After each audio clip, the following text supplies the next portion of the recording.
All right, imagine it's your job to search an entire football field to see if there's a single ant present. And if there is an ant in the field, the game must be canceled. Sounds crazy, right? Okay, this is the reality of the challenge facing researchers like me who study rare and threatened animals. These animals can be nearly impossible to find, yet their presence in certain locations can trigger costly legal actions and conservation efforts. To avoid wasting time and money, we need a better way of detecting them.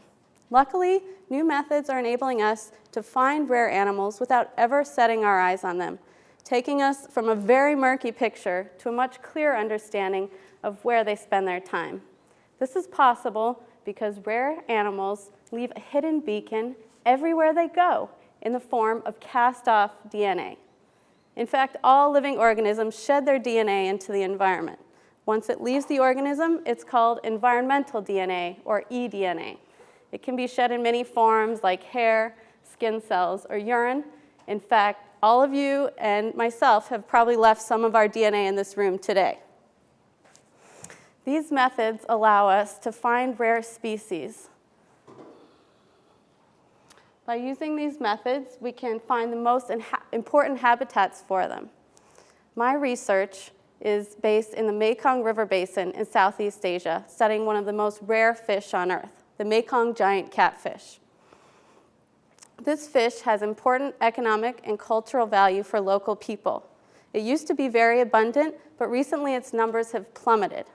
Our best guess is that there's only 200 adults left in the wild, and we only know of one location where they spawn. If we hope to protect them from extinction, we need to learn a lot more about where they spend their time. By filtering water samples, I can trap the DNA that fish shed into their environment.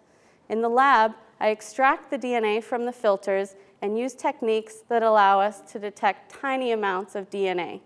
Think about the weight of a grain of sand divided by 1 billion. That's the amount of DNA that I'm finding. Then I check to see if any of the DNA in the sample matches the unique signature of giant catfish.